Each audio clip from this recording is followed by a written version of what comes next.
تو کسوف کی نماز دن میں ہوگی اور چاند گرہن کی رات میں ہوگی.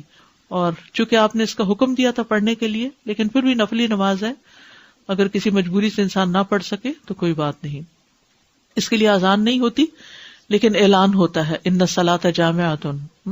اگر حرم میں کبھی آپ ہوں تو وہاں ان الصلاۃ جامعۃ کی آواز کے ساتھ نماز کے لیے بلاتے ہیں اور لمبی نماز پڑھاتے ہیں.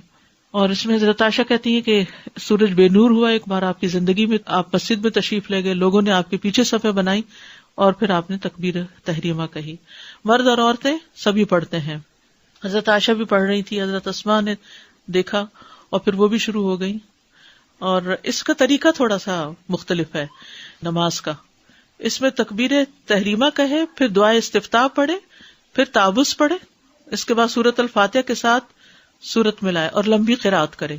ثم یرکع رکوعا طویلا، پھر لمبا رکوع کرے، پھر رکوع سے سر اٹھا کر سمع اللہ لمن حمدہ ربنا ولک الحمد کہے، پھر دوبارہ سے سورۃ فاتحہ پڑھے. سجدے میں نہیں جانا ابھی، ٹھیک ہے. اور پھر سورۃ فاتحہ کے ساتھ کسی دوسری سورت کو ملا کر لمبی قرات کرے، تاہم پہلی رکعت یا پہلے قیام سے یہ قیام تھوڑا کم ہوگا.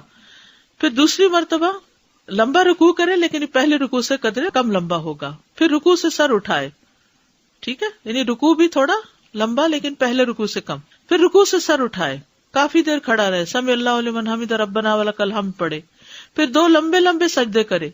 اسی طرح دونوں سجدوں کے درمیان بھی کافی دیر بیٹھے، یعنی جلسہ میں. اس میں کیا پڑھتے ہیں؟ رب اغفر لی رب اغفر، اس کی تکرار کرتا رہے. پھر دوسری رکعت کے لیے کھڑا ہو اور بالکل پہلی رکعت کی طرح دوسری رکعت میں بھی دونوں رکوع وغیرہ ادا کرے. ٹھیک ہے، ہر رکعت میں 2 رکوع ہیں اور 2 سجدے ہیں، یعنی 2 رکعتیں بن جاتی ہیں ایک طرح سے.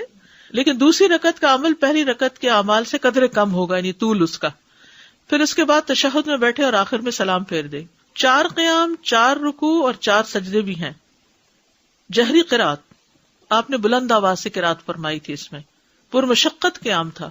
حضرت عائشہ کہتی ہے کہ رسول اللہ صلی اللہ علیہ وسلم کے زمانے میں سورج کو گرہن لگ گیا تو آپ نے بڑا پرمشقت قیام، یعنی بہت دیر کھڑے رہے، لمبا قیام کیا.